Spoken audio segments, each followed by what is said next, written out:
English test has 3 parts, and in each part, you will hear a number of different extracts. At the beginning of the test, you will hear a beep sound. You have time to read the questions before you hear the extracts. You will hear each extract only once. You have to complete your answers as you listen. At the end of each test, you will be given 2 minutes to check your answers. Part A. In this part of the test, you will hear 2 different extracts. In each extract, a healthcare professional is talking to his patient. For questions 1 to 24, complete the notes with the information you hear. Now, look at the notes for Extract 1.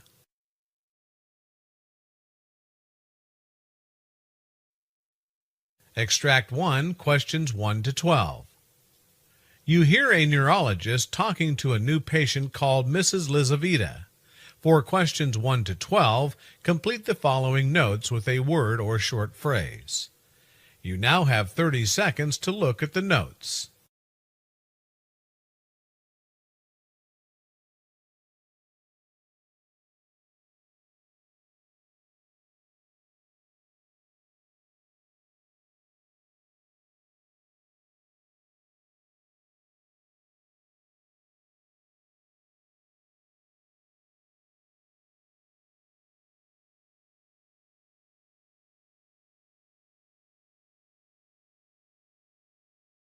Good morning, doctor. Good morning, Mrs. Lizaveta. Could you tell me what the problem is? I have a mild gait impairment and cognitive slowing, doctor. What's your age?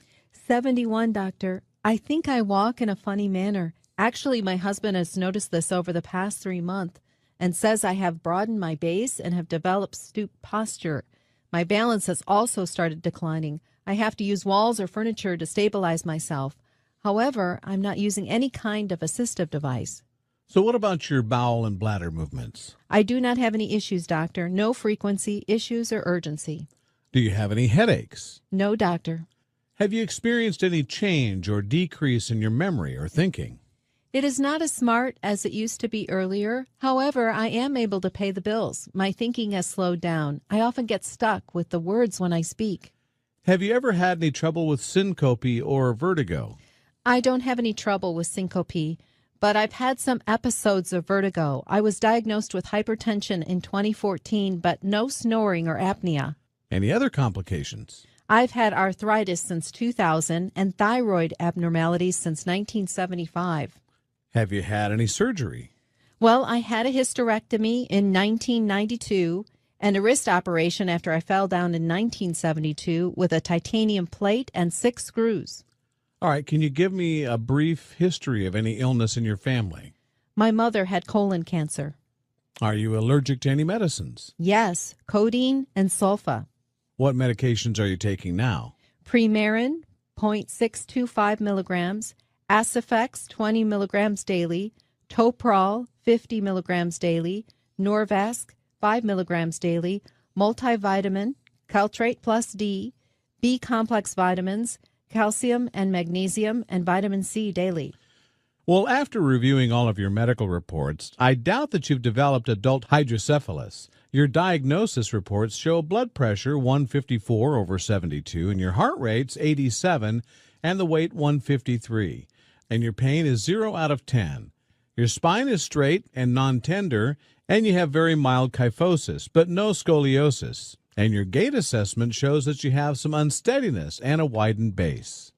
I've reviewed all your x-ray reports since 2009, and it shows a mild ventriculomegaly with trace expansion into the temporal horns. The Sylvian aqueduct appears to be patent. Your corpus callosum appears to be bowed and effaced. You have developed a couple of small T2 signal abnormalities, but no prominent changes in the paraventricular signal. I should have your cerebral spinal fluid leakage tested through lumbar punch method. With this test, I can assess your response to shunt surgery. There is a mild risk of meningitis of 2 to 3%.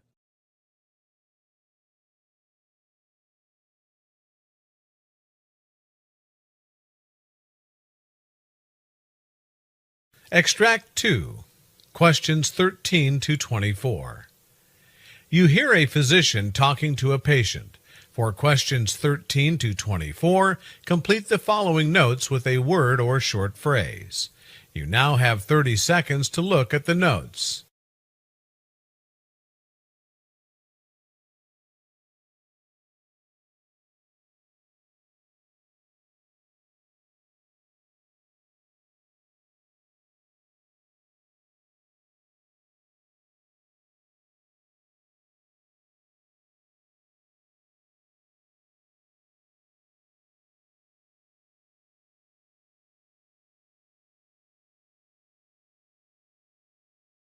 Hello, doctor. Hello, Jamila. Can you brief me about your health issue? Yes, doctor. Actually, I approached a physician about my abdominal pain 8 months back.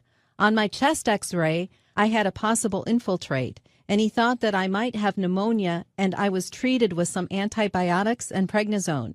However, the symptoms improved for a short period only, and it didn't cure my disease completely. Besides, my pain had worsened by the end of the month, and I was admitted to an emergency ward. This time my chest x-ray was compatible with pleurisy, and I was treated with Percocet. However, I was given another prescription for Ultram since I had nausea and was vomiting with Percocet. Eventually, I was referred to another doctor and was diagnosed with splenomegaly. A repeat ultrasound showed an enlarged spleen of 19 centimeters. My positron emission tomography scanning showed diffuse hypermetabolic lymph nodes of 1 to 2 centimeters diameter and an enlarged hypometabolic spleen. Finally, I had my lymph node biopsy on the right side of my neck last month, and mantle cell lymphoma was detected. 2 weeks ago, I had a bone marrow biopsy that showed involvement of bone marrow with lymphoma and also circulating lymphoma cells on peripheral smear. And your age? 45, doctor. Okay. What medications are you taking? Estradiol, prometrium, 200 milligrams, Ultram whenever I get pain, baby aspirin, Lunestra for sleeping, and iron supplements. Are you allergic to any medicine? No, doctor. Tell me about your previous medical history. Yes, doctor. I got my tubal ligation in 2001, and a cyst from the left side of my neck was surgically removed in 2005. I had tonsillectomy, and I get occasional migraines. Do you smoke or drink? No, doctor. May I know your job profile? Well, I'm working as a project manager. Tell me, is there any family history of diseases? My father had emphysema and colon cancer when he was 68, and my mother has hypertension and arrhythmia. Well, your heat diagnosis shows the oropharynx is benign. There is shoddy adenopathy in your neck, though, and your abdomen is soft and non-tender and shows the palpable spleen approximately 10 centimeters below the right costal margin. Your mantle cell lymphoma is confirmed, and I would advise that you should go for chemotherapy with hyperfractionated cyclophosphamide, dexamethasone, doxorubicin, and vincristine. Discontinue aspirin for now and continue estradiol and prometrium. Take Ativan as and when you feel anxiety. You'll be given allopurinol from today and hydration further so that you can avoid tumor lysis syndrome.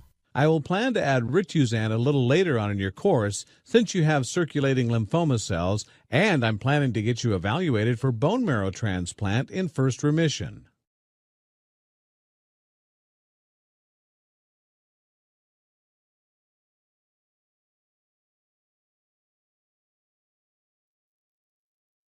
That is the end of Part A.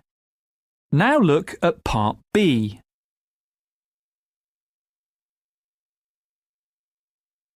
Part B. In this part of the test, you'll hear 6 different extracts. In each extract, you'll hear people talking in a different healthcare setting. For questions 25 to 30, choose the answer A, B or C which fits best according to what you hear. You'll have time to read each question before you listen. Complete your answers as you listen. Now look at question 25. You hear a dietitian talking to a patient. Now read the question.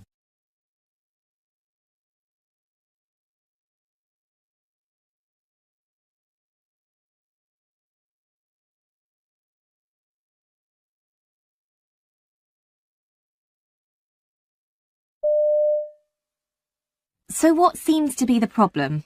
I feel such a failure. I'm sure people think that if I just tried harder, I could lose weight. Maybe I need more willpower. Well, firstly, well done for seeking medical help. Actually, being overweight or obese is a medical problem because being overweight changes how your body works. Oh, thanks, but I do feel that it's my fault for being this way. Well, I hear what you say, but please understand that these days we consider that obesity is a disease, like high blood pressure or asthma. You see, the body's signals to the brain stop working correctly when you're overweight, and with time you feel less full, even if you eat the same amount. And when you cut calories, your body tries to use less energy to keep your weight the same.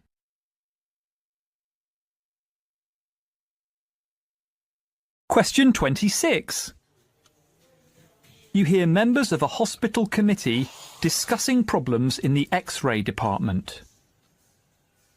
Now read the question.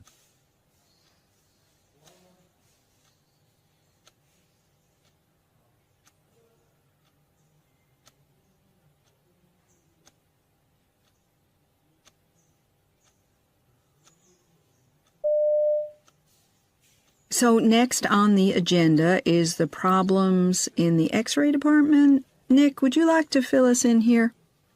Well, as you all know, this is a very busy department, so we have 4 X-ray machines in all, including one in the fracture and orthopedic clinic area. But recently, one of the other X-ray machines developed a fault, and so we had to apply for authorization for the purchase of a new tube for it. There's been some kind of hold-up with the paperwork, and while we've been waiting, patients are being brought into the fracture and orthopedic area for X-rays there instead. And of course, that's causing further congestion.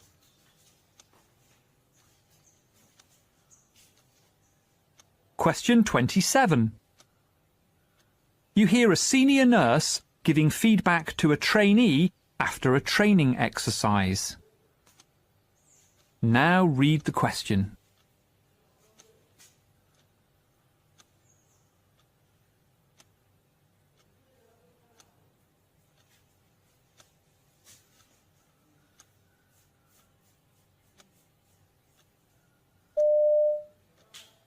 OK, that went quite well, didn't it?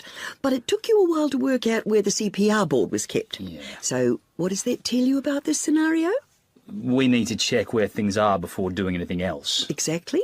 And of course, it takes a second or two to put the head of the bed down, because you've got to have that part of the bed flat before you slip the board in. I wish there was a quicker way.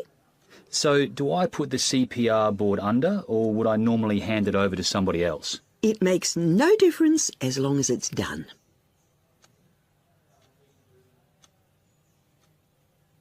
Question 28. You hear a trainee nurse asking his senior colleague about the use of anti-embolism socks for a patient. Now read the question.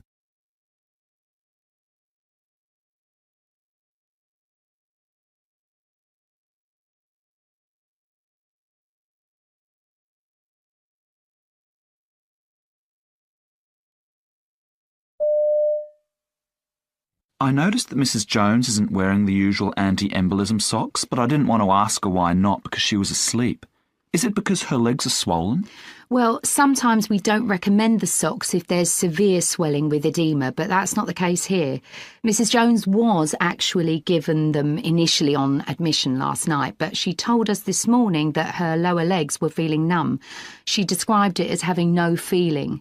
Until we've checked out the reason for that, for example, it could be an underlying condition which could damage her arterial circulation. We're reducing the risk of thrombosis by pharmacological means. Oh, I see.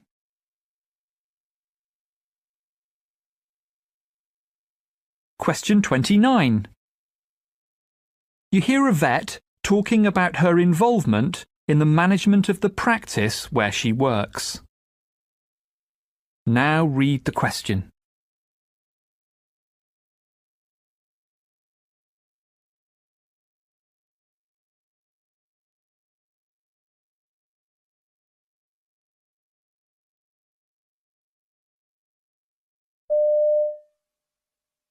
At first, when I took over the financial running of the practice, I felt rather thrown in at the deep end. I really needed to know my stuff and be super organised, especially with the number of new drugs and treatments available now, all of which have to be very carefully costed. It keeps me super busy, but monitoring stocks and so on helps give me confidence and allows me to see how everything fits into the overall picture of working as a vet. My manager's more than happy to leave me to run this side of things. He's in overall charge, of course, but I can always go to him if there's a problem. I keep him closely informed of what's happening. He's always pleased if I manage to make savings anywhere.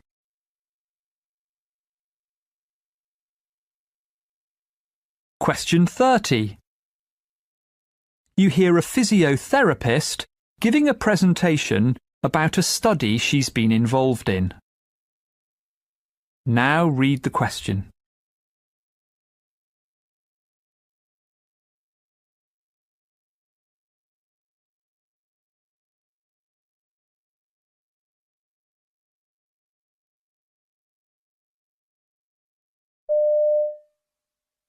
I'm a physiotherapist, and I'm presenting our poster about constraint-induced movement therapy for children suffering from partial paralysis following brain surgery. We did a case series of 4 children who'd all undergone hemispherectomies. They were admitted to inpatient therapy within 2 weeks post-op and began therapy 2 to 3 weeks post-op. The therapy continued after they were discharged. Our findings were that 3 of the kids regained excellent function and mobility with ambulation and upper extremity function. 1 didn't do so well, unfortunately, but he gave up the therapy early on. This type of movement therapy has been used a lot in adult populations following stroke. The findings here promote moving forward with further research on the pediatric or adolescent population following either hemispherectomy or other surgeries, to help us decide how appropriate this therapy would be for them.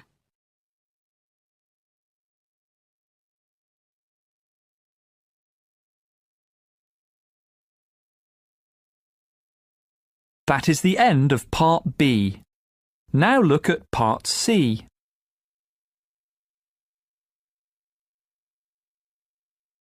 Part C. Questions 31 to 42. In this part of the test, you'll hear 2 different extracts. In each extract, you'll hear health professionals talking about aspects of their work. For questions 31 to 42, choose the answer A, B, or C, which fits best according to what you hear. Now look at Extract 1. Extract 1, questions 31 to 36. You hear an interview with Dr. Christine Erickson, who's talking about her research supporting non-fasting lipid blood tests for cholesterol.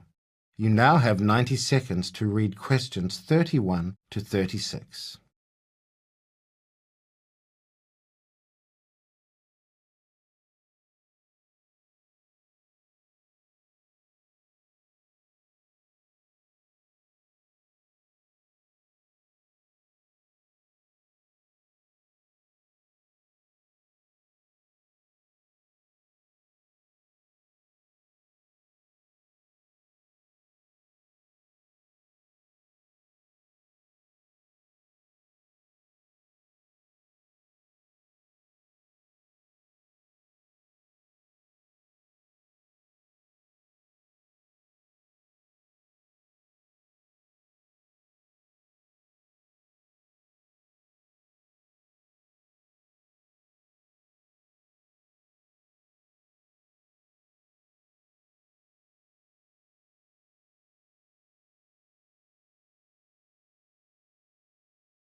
Hello and welcome to Health Research Roundup.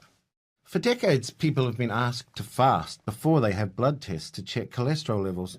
However, a new research report from an international group of experts suggests that this is not necessary. To discuss this research, my guest today is Christine Eriksson from Copenhagen University Hospital, who was a lead author of the study.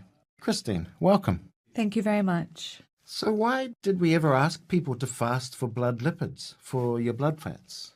Well, if you ask me, I don't really know, except for that's what we've been doing for so many years. I really tried to read the literature and find some very scientific evidence supporting that it is superior to just taking a random non-fasting blood sample as we do now. And I had problems finding the evidence. There's a lot of arguments people put forward for why you should use fasting versus non-fasting, but really solid evidence that is better, I can't find it. So was this a tradition rather than science? I think so, yes. I mean, you can ask me why did it start? I think that some of the early studies, the original publications way back, said that they used fasting samples and therefore everybody thought you had to do that without really thinking why. But those early researchers may have had good reason to do it that way, but there's nothing I've seen that said it had to be done that way.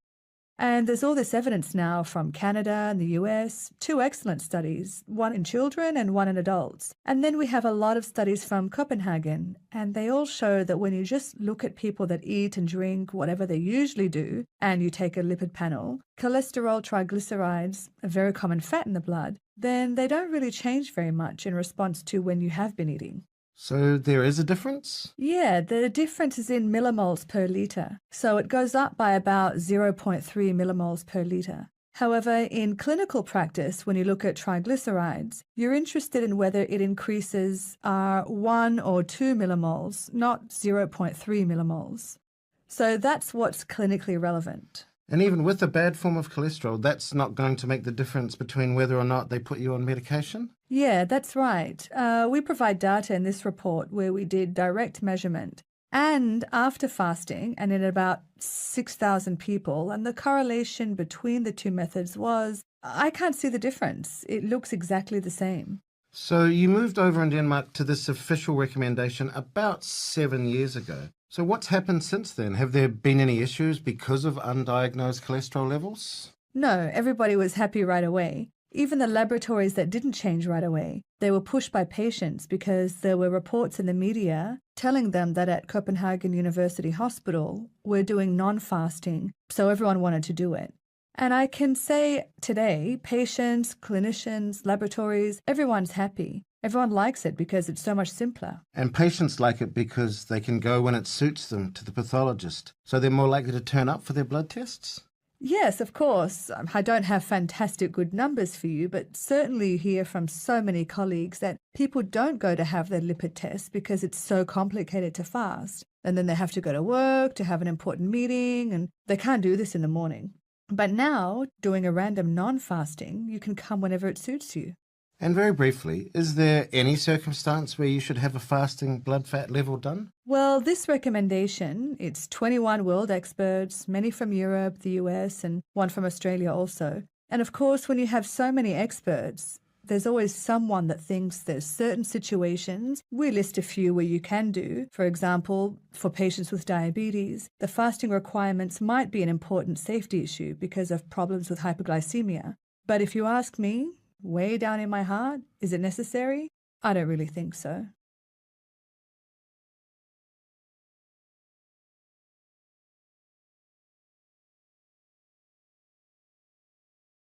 Now turn over and look at Extract 2. Extract 2, questions 37 to 42. You hear a presentation in which a researcher called Dr. Milan Petricevic is talking about the relationship between new technology and medicine in the future. You now have 90 seconds to read questions 37 to 42.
Hi, I'm Dr. Milan Petricevic, and today I'd like to talk about the future of medicine, particularly in relation to the current technological revolution. To many of us, it seems inevitable that medical robots, automation, and artificial intelligence will replace many jobs in healthcare. Surgical robots are becoming increasingly more precise, and right now, man-sized robots can lift and move patients and transport them throughout a hospital. Silicon Valley investor Vinod Khosla once said technology would replace 80% of doctors because machines will be more accurate, objective, and cheaper than the average doctor. He added that eventually we won't need doctors at all. However, I disagree. Instead, I think technology in some specialties will finally allow doctors to focus on what makes them good physicians, treating patients and innovating, while automation does the repetitive part of the work. So let's look at some examples of how different areas of medicine will benefit from current technological advances. Take general practitioners as an example. Many doctors choose this specialty today because they have a chance to make a long-term impact on someone's life. And it's true that GPs enjoy tremendous trust from their patients. But seeing someone only when they are sick makes it hard to prevent disease and ensure someone's long-term well-being. It's even harder to do this when waiting rooms are overflowing and you only have 15 minutes to diagnose the illness, design a therapy, and offer health advice. In the future, wearable sensors and devices that stream data to a doctor's smartphone will notify them whenever vital signs are acting up and provide them with all the data they need wherever they are. These devices will also ensure doctors only treat patients who really need professional care, making it possible to offer simple treatment advice remotely. In turn, this will increase the time GPs have to treat and advise each patient, building trust and ensuring patients act on a doctor's advice. What's more, smart algorithms will allow GPs to tap expert advice on their patients' conditions and act as a gatekeeper, connecting patients to other specialties. And these are just a few examples. So what about radiology? Well, already IBM's medical sieve shows how artificial intelligence algorithms can scan hundreds of radiology images in seconds, doing the repetitive job of finding malignant or out-of-place phenomenon that currently radiologists have to do daily. This technology won't replace this important specialty. Instead, radiologists will have time to supervise how the algorithm is doing, or to research and innovate, making the technology behind these devices even better. Their time will be much more productive rather than spent checking hundreds of x-rays a day. Ophthalmology will bring science fiction technologies to patients in the near future. Retinal implants might give vision back to those who have lost it, or even give human supervision, augmenting what we can already do. In sports medicine and rehabilitation, the first forms of activity records from tech like Fitbits all focused on people who exercised regularly, but only provided basic insight into how they were performing. Now, a new generation of devices tailored to professional athletes is hitting the market, with apps providing detailed insights into movement patterns and force output in any movement. Sports medicine physicians will have concrete data to measure how athletes are improving. By the time these reach the mainstream public, sophisticated algorithms will be ready to analyze data from these devices and provide personalized suggestions to improve performance and to speed up recovery. Similarly, video consoles from Xbox to Microsoft Kinect will offer a way of monitoring how a patient is doing from a distance by seeing their progress liquidly on a screen. In oncology, this specialty will pave the way for personalized medicine. Even now, oncologists customize therapies to a patient's genetic background and their tumor's molecular makeup. Cheaper genome sequencing and measuring blood biomarkers are speeding up this process, with companies like Grail working on fluid biopsies which could filter tumor cells from blood samples. Tumors could soon be diagnosed earlier and analyzed without costly surgery. What's more, artificial intelligence could soon be used to help oncologists understand and even cure cancer.